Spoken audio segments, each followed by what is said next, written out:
اتنی تکالیف ہو رہی ہیں، اتنی مصائب اور مشکلات میں اضافہ ہو رہا ہے کہ ہم بیان بھی نہیں کر سکتے۔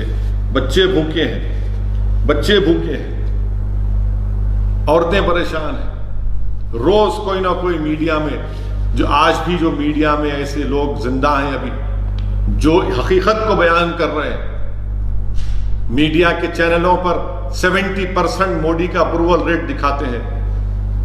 میں ان لوگوں سے کہہ رہا ہوں جو یہ مائیگرنٹ لیبر چل کر جا رہے ہیں نا، بھوک سے مر کر جا رہے ہیں۔ ایک سیمنٹ کے مکسر ٹریلر میں بمبئی سے نکل کر اتر پردیش جا رہا تھا، مدھیہ پردیش میں روکے تو اس سیمنٹ کے مکسر میں سے 17 لوگ نکلتے ہیں۔ ان سے جا کر پوچھو، لگاؤ ان کے پاس جا کر کہ 70% اپروول ریٹ ہے مودی کا، بولو کیا بولیں گے؟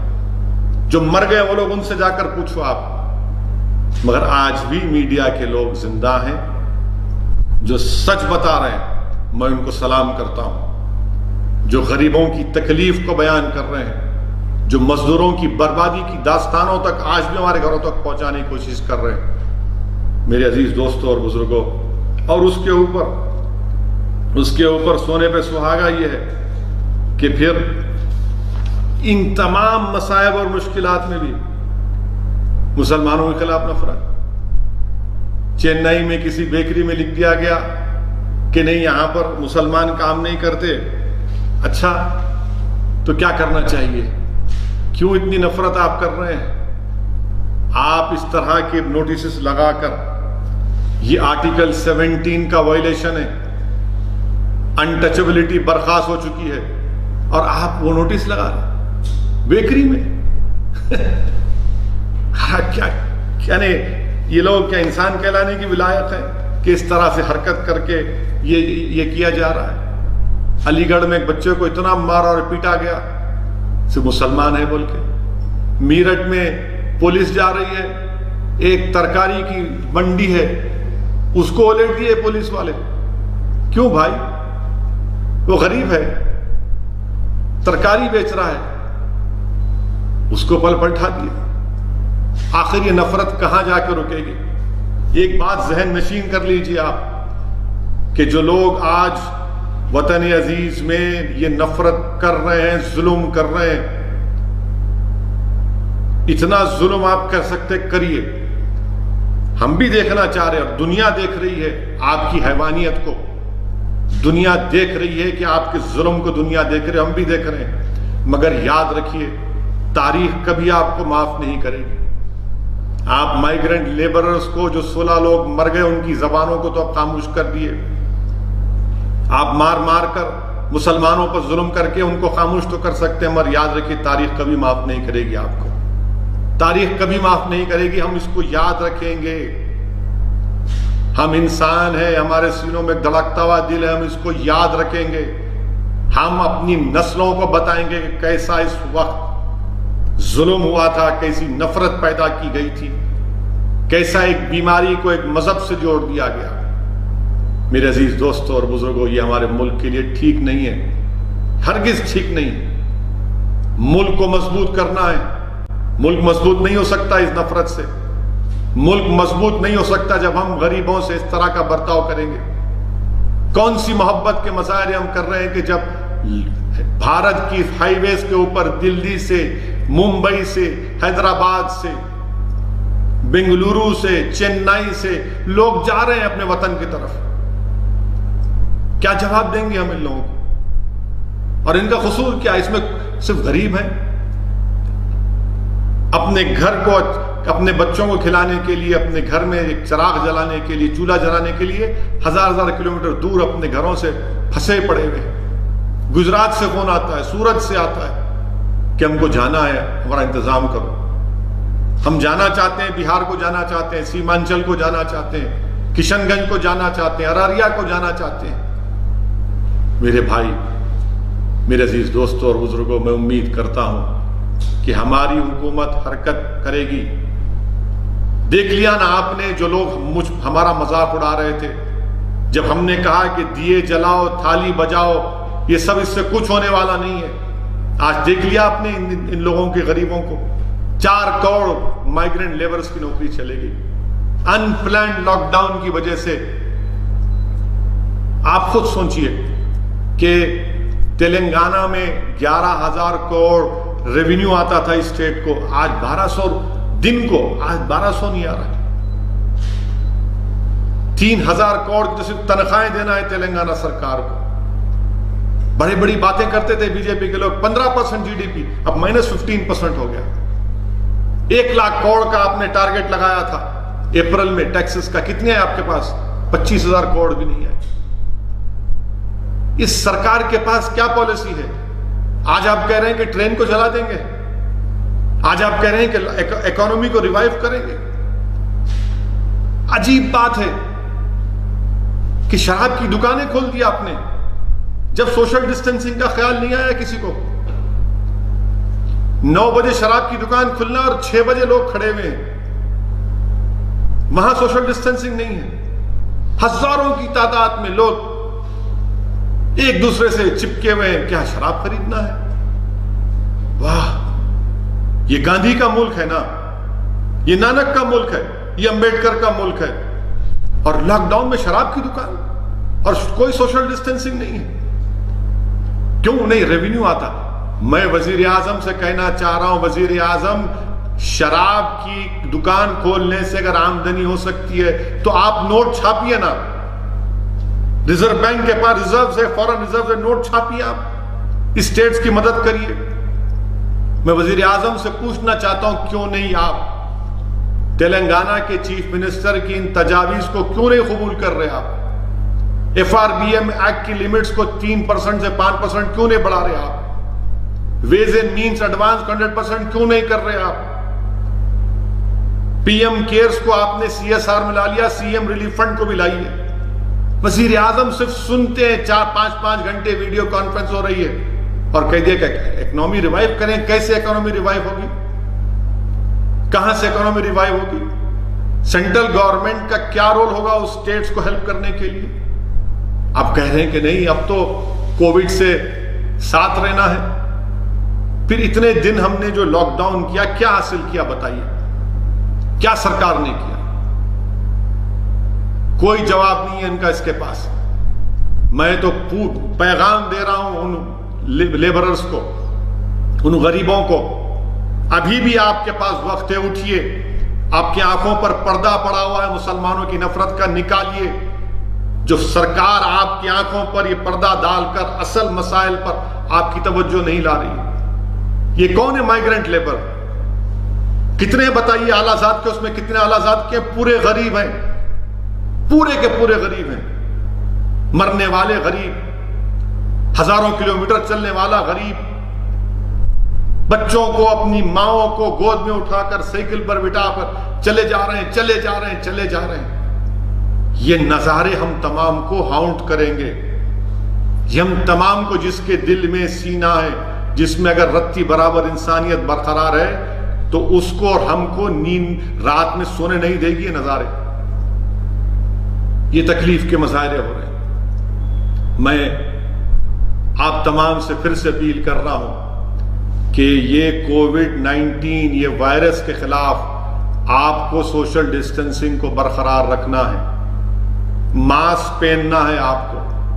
آپ جب کبھی باہر نکلیں گے ماسک پہننا ہے آپ کو. جس کے پاس اگر سمٹمز ہیں، بخار ہے، سانس لینے میں تکلیف ہو رہی ہے، کھانسی ہو رہی ہے، یا آپ کو ریش آ رہا ہے یا کھجلی ہو رہی ہے، فوراً گورنمنٹ کے اسپتال کو جائیے، فوراً جائیے. اس میں کوئی بری بات نہیں ہے، کوئی اس میں مایوب بات نہیں ہے. یہ بیماری ہے، اور میں آپ سے بھی اپیل کر رہا ہوں کہ اس وائرس سے مقابلہ کرنا ہے. وائرس سے نفرت کریے، مریض سے مت کریے.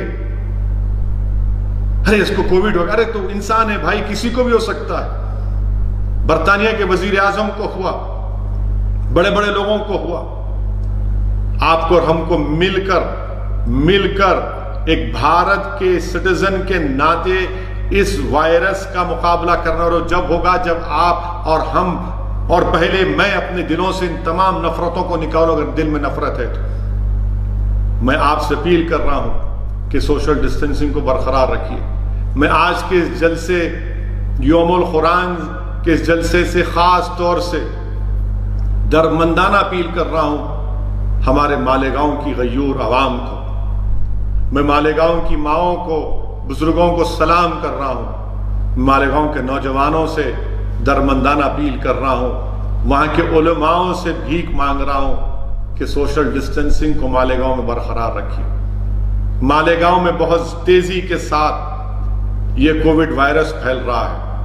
میں مہاراشٹرا کے چیف منسٹر سے، ان کے تمام ذمہ داروں سے، ان سے بھی اپیل کر رہا ہوں کہ مالیگاؤں کی طرف توجہ لیجیے. مگر مالیگاؤں کی عوام کی ذمہ داری ہے کہ آپ ڈسپلن کو، سوشل ڈسٹینسنگ کو برقرار رکھیے. آپ اپنے گھروں میں سلنڈر، آکسیجن کا سلنڈر لا کر علاج نہیں کر سکتے. آپ یہ نہیں کر سکتے. آپ اس سے یہ وائرس اور پھیلے گا. خدا کے لیے میری بات کو سمجھیے. ہم کو اپنی جانوں کو بچانے کا ہے.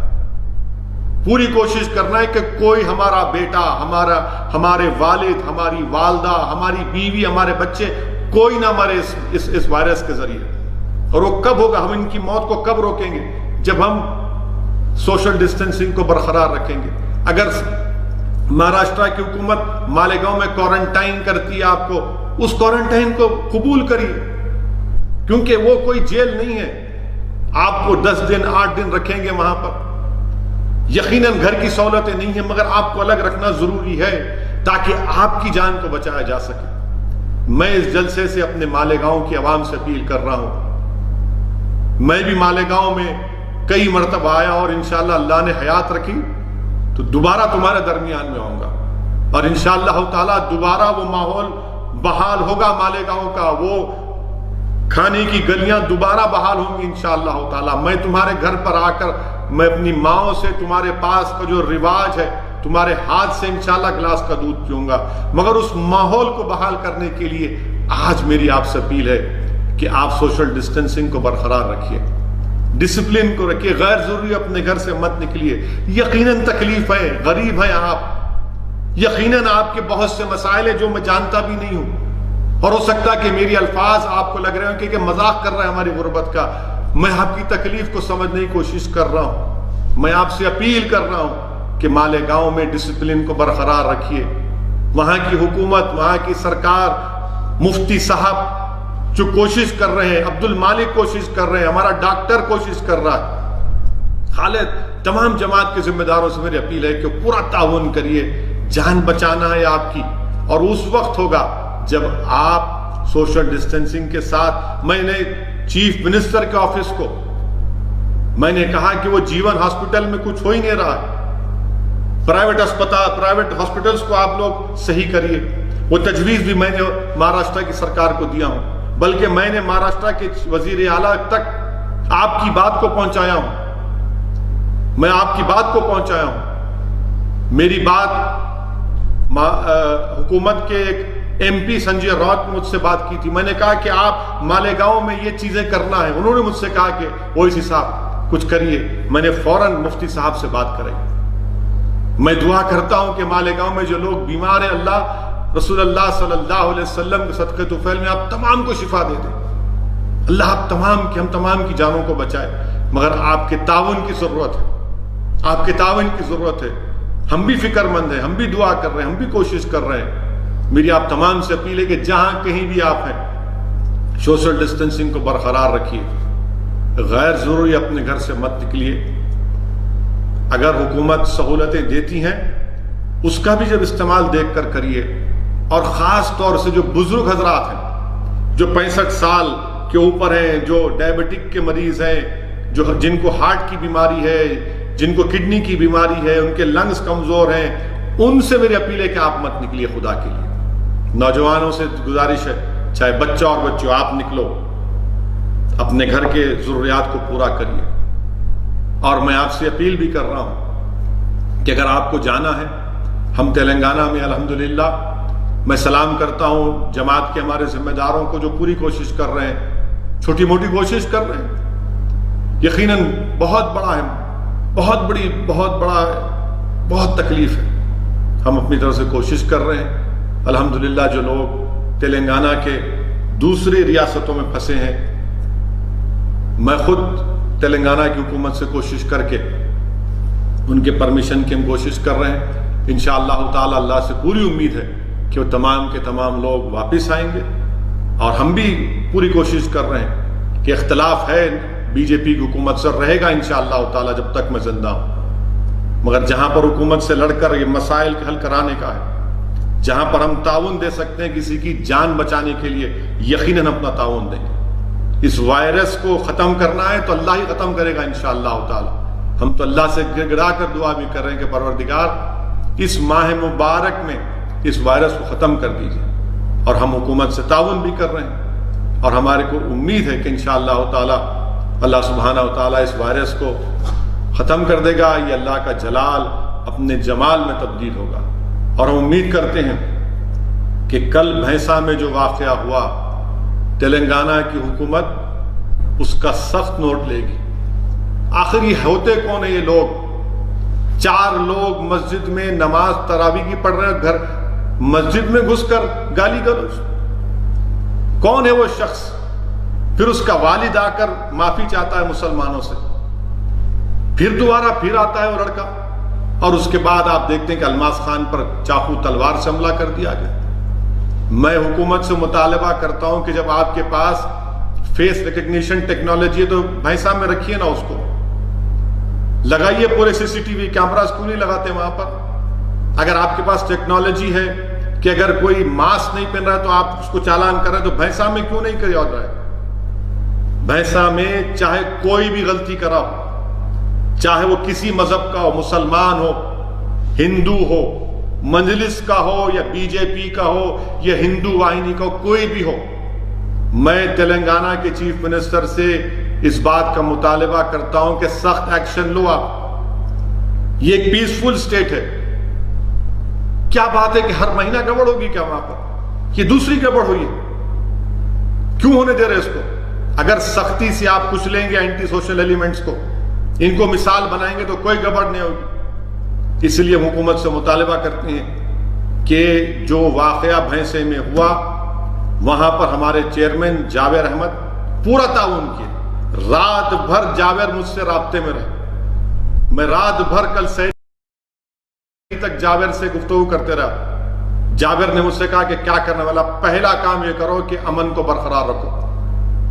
بہت سے جاوید خود پریشان تھے، جاوید خود پریشان تھے. آج وہ زندگی اور موت کی لڑائی لڑ رہا ہے بچہ نظام آباد میں. ہم اللہ سے دعا کرتے کہ اللہ سبحانہ و تعالیٰ اس زخمی کو شفا دے، اس کو حیات دے دے. اور حکومت سے یہ مطالبہ کرتے ہیں کہ ختم کرو آپ ان چیزوں کو، نوٹ کرو آپ. اس تلنگانہ میں اس وائرس کو بڑھنے مت دیجیے آپ. کووڈ وائرس ختم ہو جائے گا، اس کی دوا نکل جائے گی. اگر یہ وائرس تلنگانہ میں بڑھے گا تو پھر سب کو نقصان کرے گا. اسی لیے حکومت کو چاہیے، پولیس کے اعلیٰ عہدیداروں کو چاہیے کہ اس کا سخت نوٹس لیں. اور میں آپ تمام سے اپیل کر رہا ہوں، پورے دیکھنے والوں سے، کہ اس وائرس کا مقابلہ کرنا ہے. اللہ کے سامنے سر بسجود ہو کر اللہ سے بھیک مانگنا ہے.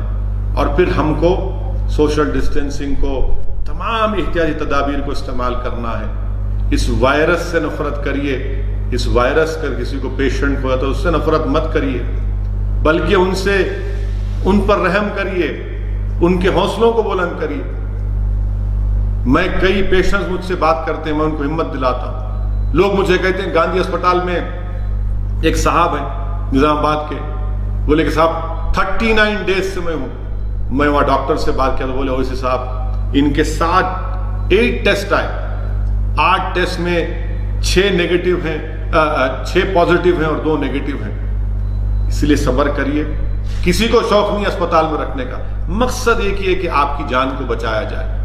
تو میں آپ کے ذریعے سے مالیگاؤں کی عوام سے اپیل کر رہا ہوں، اورنگ آباد کی عوام سے اپیل کر رہا ہوں کہ آپ تعاون کریے، صبر سے کام لیجئے. جو آپ کو ہدایتیں دی جا رہی ہیں اس پر عمل کریے، اس پر عمل کریے. آپ کی جان کو بچانا ہے. چھپنے سے کچھ نہیں ہوگا. اگر آپ چھپیں گے مرض بڑھے گا، اور مرض جب بڑھے گا تو ہو سکتا ہے کسی اور کو لگ جائے گا. تو اس لیے آگے آئیے، آپ اپنے ذمہ داروں کو بتائیے اور اسپتال میں شریک ہوئیے. انشاءاللہ تعالی اس سے آپ کی جان بچے گی، آپ کے افراد خاندان کی جان بچے گی، اور اس شہر اس محلے میں ہم ایک نارملسی کو لا سکتے ہیں۔ یہ لاک ڈاؤن اب وزیر اعظم بول رہے ہیں، نہیں معلوم یعنی کیا کس راہ پر لے کر جا رہے ہیں ملک کو وزیر اعظم، مجھے نہیں معلوم۔ میں وزیر اعظم سے جاننا چاہ رہا ہوں کہ بھارت کے وزیر اعظم نیپال جیسا ملک اب الیکٹرک فینس ڈالنے کی بات کر رہا ہے، جس سے ہمارے ان کے رشتے کیسے، ہماری کرنسی استعمال یوز ہوتی ہے، ایکسپٹ ہوتی ہے۔ آج وہ نیپال کہہ رہا ہے کہ نہیں، ہم بارڈر ایشو پر بحث کر رہے ہیں ہم سے۔ کیا فارن پالیسی ہے؟ سکھم میں ہمارے چین سے سپاہیوں سے مدبھیڑ کیا ہو رہا ہے؟ آپ نے کہا تھا وزیر اعظم پارلیمنٹ میں، آپ کے منسٹر نے کہا تھا کہ اگست 2 کو کہا تھا کہ اب کوئی ٹیررسٹ ایکشن، کوئی ایکٹیویٹی نہیں ہوگی کشمیر میں۔ ایک کرنل کی شہادت ہو گئی، ایک میجر کی موت ہو گئی، سپاہیوں کی موت ہو رہی ہے۔ کون جواب دے گا اس کا؟ آپ نے کہا 370 غائب، مگر وہاں پر کیا ہو رہا ہے؟ بہرحال عزیزان ملت، انشاءاللہ تعالی یہ چند چیزیں تھیں جو میں چاہتا تھا کہ آپ کے ذریعے آپ تک اپنی بات کو پہنچاؤں۔ آپ کی ہماری ملاقات انشاءاللہ دوبارہ 20 رمضان کے دن دوبارہ ہوگی، اور اس میں ہم کوشش کریں گے کہ امیر المومنین شیر خدا حضرت علی کرم اللہ وجہ کے بارے میں یہ گناہگار کچھ سامنے رکھ سکیں، شیر خدا کے بارے میں، خاتون جنت کے بارے میں، امت کی ماؤں کے بارے میں، امام حسن کے بارے میں۔ اللہ سے دعا ہے کہ اللہ سبحانہ و تعالیٰ اس رمضان کہ ہمارے اب تک جو روزے اللہ اس کو قبول کرے۔ اللہ سبحانہ و تعالی ہم کو توفیق دے کہ ہم پورے رمضان کے روزے رکھ سکیں۔ اللہ ہم کو توفیق دے کہ ہم اس ماہ مبارک میں تراویح کی نماز ادا کریں اپنے گھر میں۔ اللہ سبحانہ و تعالی ہم کو توفیق دے کہ ہم قرآن کو پڑھیں اور عمل کرنے کی ہم کو اللہ توفیق دے۔ اللہ ہم کو توفیق دے کہ اس ماہ مبارک میں ہم شب بیداری کریں، تہجد کی نماز پڑھ سکیں۔ اللہ ہم کو توفیق دے، ان دولت مندوں کو اللہ توفیق دے کہ جو آج جو غریب بھوکے ہیں، جو پیاسے ہیں، جن کے پاس کھانا نہیں ہے، اللہ ہم کو توفیق دے کہ ہم ان غریبوں تک کھانا پہنچا سکے، ان کی پیٹ کی آگ کو بجھا سکیں، تاکہ اگر ہم آج ان غریبوں کی مدد کریں گے تو اللہ سبحانہ و تعالی ہماری دین اور دنیا میں ہم کو کامیابی دے گا۔ اللہ ہم تمام کو توفیق دے کہ ہم غریبوں کی مدد کر سکیں، جو آج اس لاک ڈاؤن کی وجہ سے اتنی بھوک ہے، اتنی فاقہ کشی ہے کہ میں اس کا بیان بھی نہیں کر سکتا۔ ہم اللہ سے دعا کرتے ہیں کہ اللہ آپ رزاق، ہم کیا کر سکتے ہیں پروردگار، آپ رزاق ہیں اللہ، آپ نبی کریم صلی اللہ علیہ وسلم کے صدقے طفیل میں ان غریبوں کو کھانا پہنچا دیجئے اللہ ہم کو بھی توفیق دیجئے کہ ہم اور کریں، اور جو لوگ کر رہے ہیں اللہ ان کی اس کو قبول کریے، ان کی اس امداد کو، ان کے اس صدقات کو اللہ سبحانہ تعالیٰ قبول فریے۔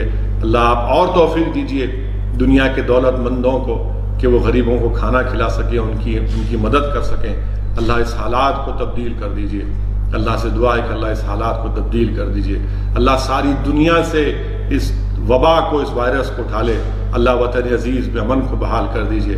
اللہ اس بھارت کی سرزمین پر تجھے واسطہ ہے اپنے حبیب محمد مصطفیٰ صلی اللہ علیہ وسلم کا، اللہ یہاں پر اس وائرس کا خاتمہ کر دیجئے۔ اللہ یہاں پر امن کی فضاؤں کو اور مضبوط کر دیجئے۔ اللہ نفرتوں کے اس طوفان کا خاتمہ کر دیجئے۔ اللہ نفرتوں کے طوفان کا خاتمہ کر دیجئے۔ پروردگار جس طرح آپ نے شیاطین کو زنجیروں میں جکڑ دیا، اللہ ابو جہل، ابو لہب، وقت کے نمرود اور فرعونوں کو بھی اللہ ان کو کمزور کر دیجئے، ان کو ختم کر دیجئے۔ پروردگار یہاں پر امن کو قائم کر دیجئے۔ اللہ ہمارے ملک میں اس وائرس کا خاتمہ کر دیجئے۔ یا اللہ رمضان کا مہینہ ہے پروردگار، اللہ غریب پریشان ہے، غریب بھوکے ہیں، یا اللہ ہر گھر پریشان ہے پروردگار، اپنا رحم کر دیجئے۔ اللہ آپ رحمان اور رحیم ہیں، آپ رحم کر دیجئے۔ اللہ ہم تمام کی دعاؤں کو قبول کرے۔ وآخر الدعوانا الحمدللہ رب العالمین۔